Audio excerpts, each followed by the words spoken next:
It'll be a slow procedure.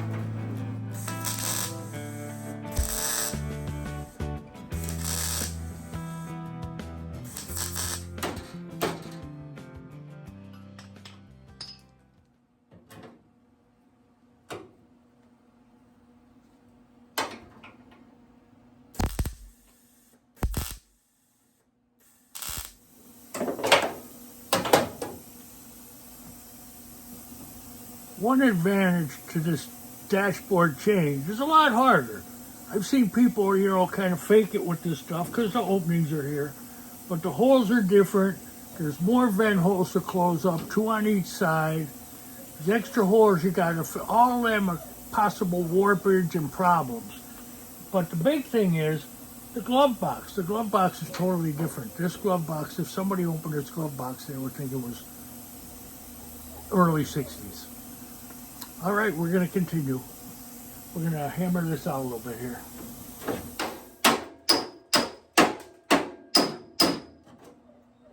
Buster.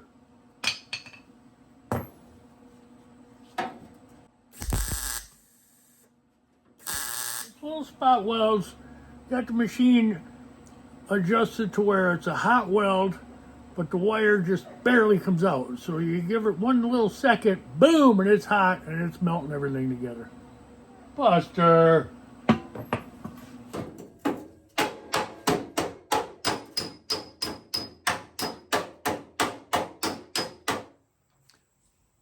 Okay, we're welded from here to here. I have to put a small piece in here where the defroster is. It's not a big deal. I'll probably even do that off camera at another time. But now I have to get this section all evened up. As you can see, it's got to go way up. Okay, let's do it.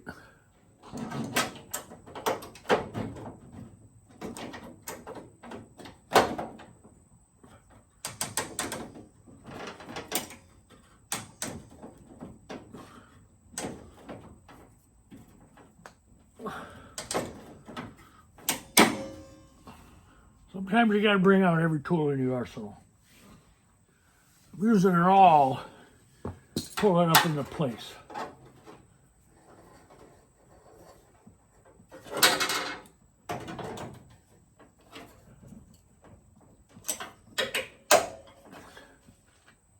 All right.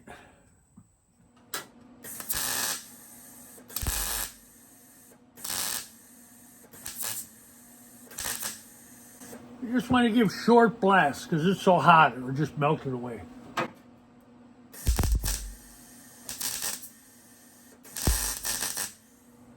What, are you stuck again?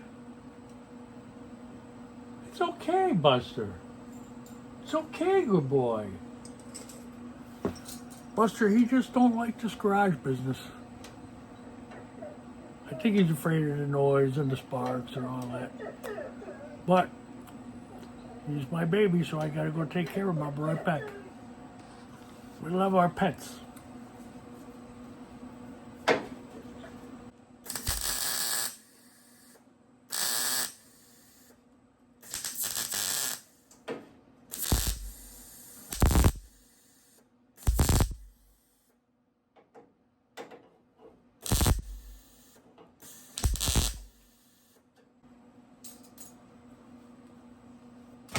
Okay, now we're going to go to this side, cut a little overhang off, and tack it in place. And we're going to come back to this side.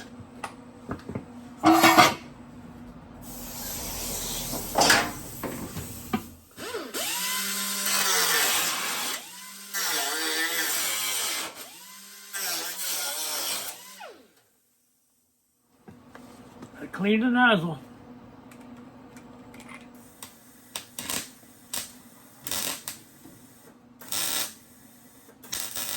Okay, it's welded all on the top there. I need a little fix up in this corner, but that's not going to be a problem. And then this is the edge that I tacked together. Now we got to work our way down to the other side and do that end. Okay, let's do it. Okay, we're still low here now, see? this lip here has to meet up with that lip. Gotta try to get them ends together. We'll work on the top first.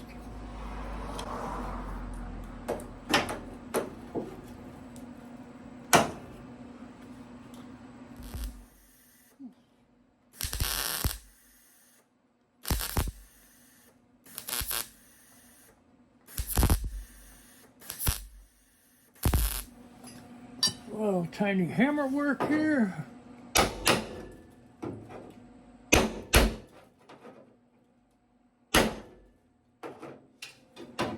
Tack here.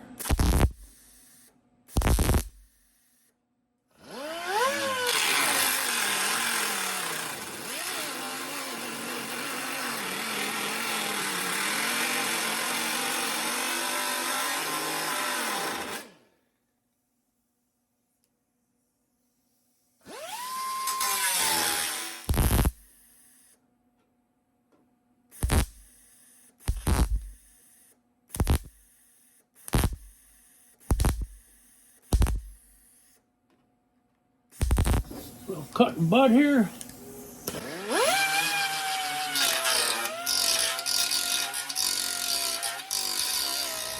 Okay. Okay. I think we're gonna call it a day. The top and the sides are fit in. Of course they need finish work. And the bottom needs to all be done. So I kind of feel like I had enough for the day. So tomorrow's another day and we'll get back at it. See you then. Love that motorcycle jack. Okay. We welded all the interior up by the windshield. Got to weld each end, but before I do the ends, I want to do the bottom section that's in the trunk area. And I have this jack and boards jacked up to hold a piece of steel underneath the ashtray where it has to be welded together. And I did that so I could hammer and dolly that and put some pressure on it. And then I will spot weld it. That's coming next. Here's what it looks like on the outer side of that, where the two flanges meet from the dashboard and the car body. I will weld them solid and grind them down nice and clean. That'll be the top. Here's where we are. Fits up nice underneath.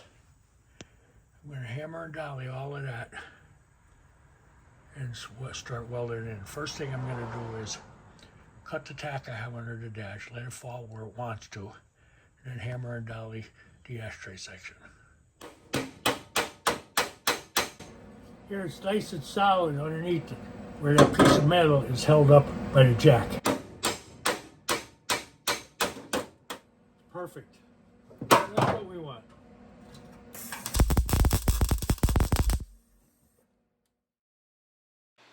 Don't know what happened to the volume here, but I had to do the same thing. I moved the brace over to the end on the driver's side with the jack underneath it to support it, while I do a little hammering to straighten out that metal before I weld it.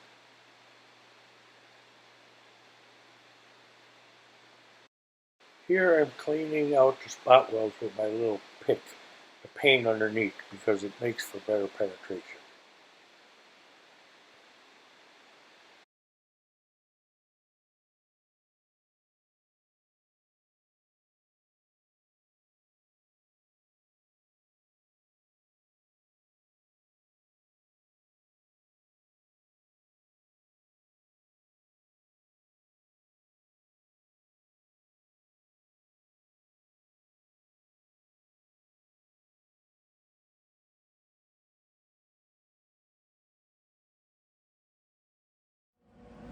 Okay, these are finished from the ashtray over this side.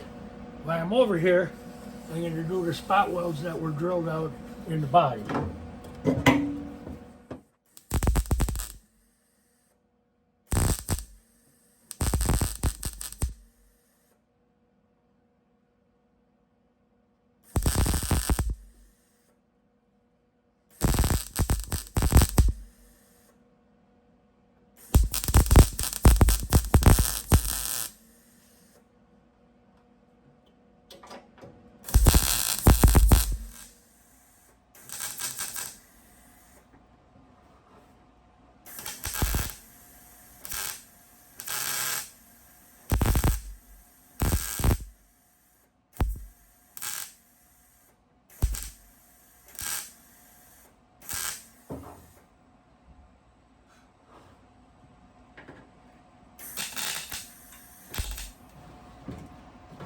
Okay, we're done with that side. And hop over there. First I have to support the bottom again so I can hammer that flat. I'll do that now.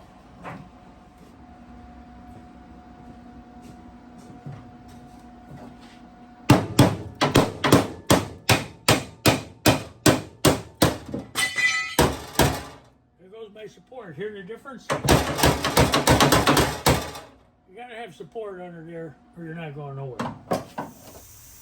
Okay, the dash is in. Welded all along the bottom and all along the top.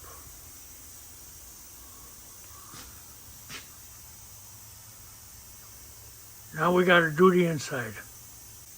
One thing I forgot to mention, that of course I'm putting a 60s steering column in this bug too, so that will have to be modified to fit this joint on the Super Beetle.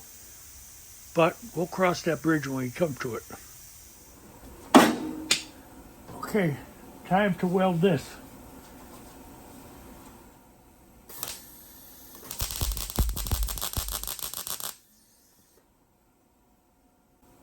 Too fast on the wire feed.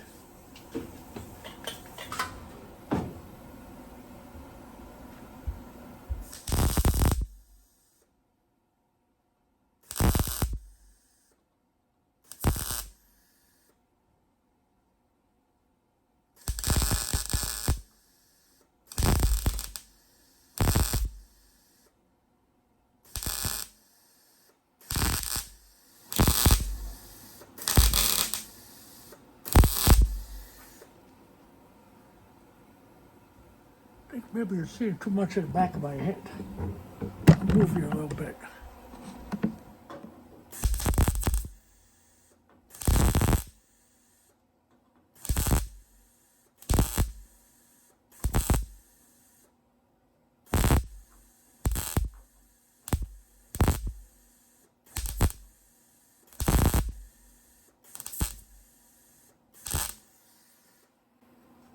I'm not too worried about warpage here because there's a crown on that. There's a roundness. And that adds strength to it. Because the weld usually wants to pull in. Like normally if you're welding two pieces of metal together like my fingers, they usually want to bend in, not out. So with that coming out already, it stops the weld from sucking it in, making a little valley there that you would have to hammer out or fill with Bondo, preferably hammer out.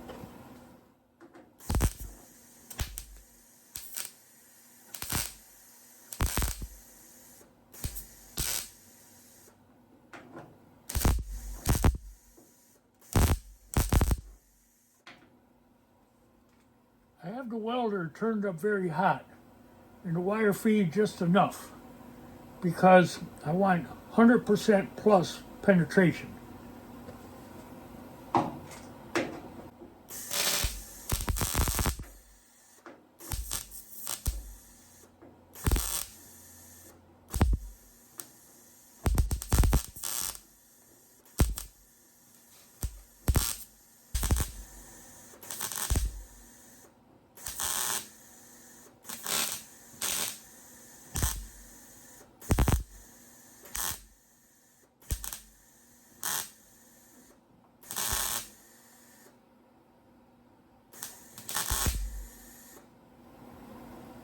Okay, it don't look pretty, but when we grind it up, we're going to be fine. We're going to do that next. And actually, grinding is a little bit of a finesse type thing, too. You just don't get the grinder and start grinding the heck out of it. You just want to try to take the heads off, the crowns. And in this case, I welded so hot, I'm sure I have penetration right through.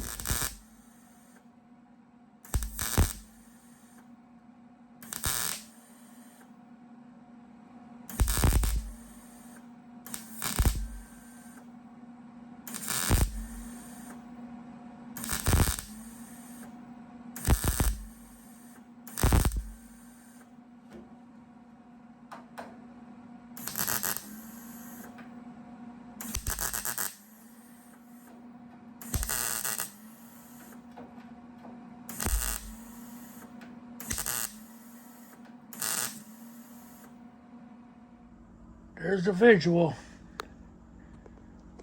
63 dash and a 72 Super Beetle. You've seen this angle already. It is possible, but only up to a 72. 73s are different. Things are just set in there to give you a visual. I still have to do a little cleanup on the welds. Like, it needs a little skim coat of Bondo, but everything's looking great. And this will receive a 60 style steering column also that will be modified to fit the Super Beetle knuckles up the front. Time to go on the search for a steering column. Stay tuned.